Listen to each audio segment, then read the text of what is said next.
Parents of runaways, what was it like to reunite with your child after so many years?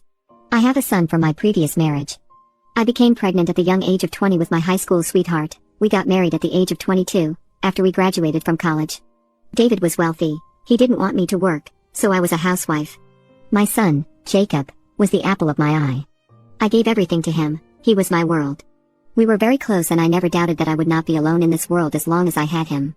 However, this belief was shattered 10 years ago when I discovered that my husband was having an affair with a young colleague. To make matters worse, my 15-year-old son knew about it and hid the affair from me. The sense of betrayal I felt was immense. I was hurt by the two people I cared most for in this world. When confronted, Jacob responded, "Dad told me not to tell you." David had bought him gifts to keep his secret, and having a young stepmom made Jacob popular among his peers. I felt utterly blindsided when I learned that my husband had taken our son to meet his mistress under the pretext of a ski trip. When it came to the divorce settlement, my son chose my ex over me.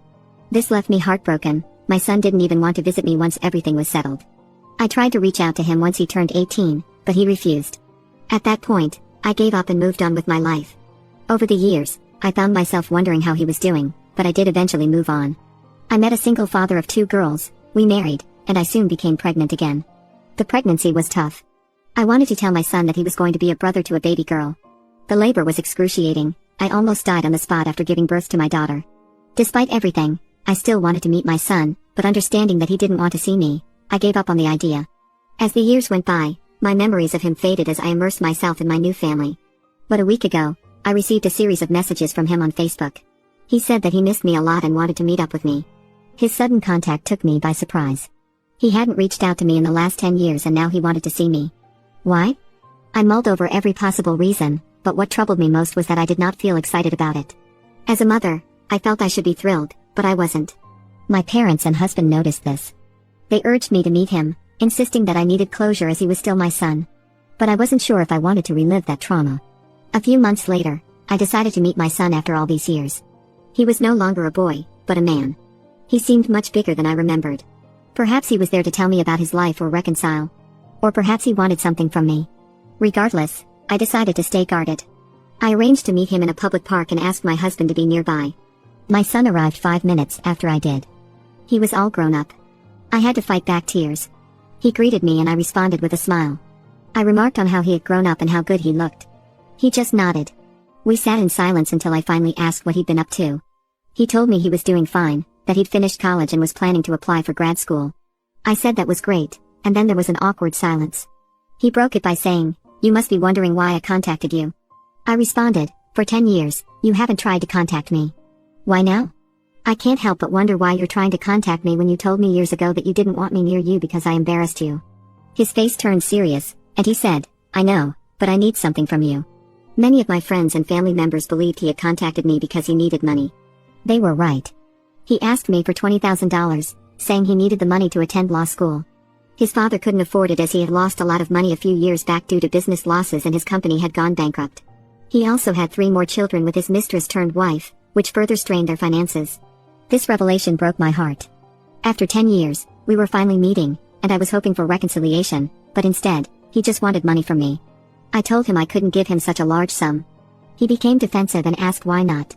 He then asked, "Is this about Dad's affair? Geez, when will you get over it?" I countered, "Why do you hate me? What have I done to deserve your hatred? Have I ever raised my voice? Have I ever hit you or denied you anything?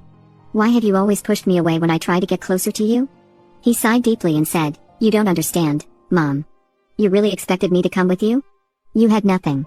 At least my dad could afford the lifestyle I wanted, and my friends actually liked Carla, my stepmom." He continued, "Everything was fine until you discovered his affair and our deal. I understand you didn't hit me or scold me, but you weren't able to afford the life I wanted." I asked him if he really thought his father's affair was the best thing for us. Despite all the sacrifices I made for him, he had chosen someone he only met when he was 14 over me. He said he didn't want to talk about it because it was so many years ago, and I should just let it go. I asked him why he had never tried to visit me. I asked if his dad had stopped him, or if it was something I had done. I had tried to reach out to him multiple times, but he never responded. I had given him space because I thought he was also dealing with a divorce. He shouted at me, calling me annoying. He said his dad hadn't stopped him. He didn't want to meet me because I lived in a small, 2-bedroom apartment. He had also ignored my attempts to reach out to him on his 18th birthday because my gift was cheap compared to what his father and other people had given him. I agreed, My gift was a box of his favorite cookies and an old vintage watch. I was struggling at the time, so I couldn't afford expensive gifts, but did that mean he had the right to ignore me like that? I had enough. I told him in no uncertain terms that I would not give him the money. For years, I had wondered about him and how he was doing, yet he remained disrespectful towards me. Throughout our entire conversation, he didn't even ask how I was, he went straight to the money topic. I had hoped for reconciliation, but he was not interested. He had no idea how devastated I was when I found out the man I loved had betrayed me and my own son had lied for him. I had thought we shared a special bond. I had hoped that his father had lied to him about me. I cannot lie. I was relieved that he was dead because that meant he would not be there to manipulate my son anymore, but I was wrong. He is still the same kid he was 10 years ago. And the worst thing is I feel sorry for him. He is so lost. I am going to let him learn the hard way and I hope one day he understands what I have been through.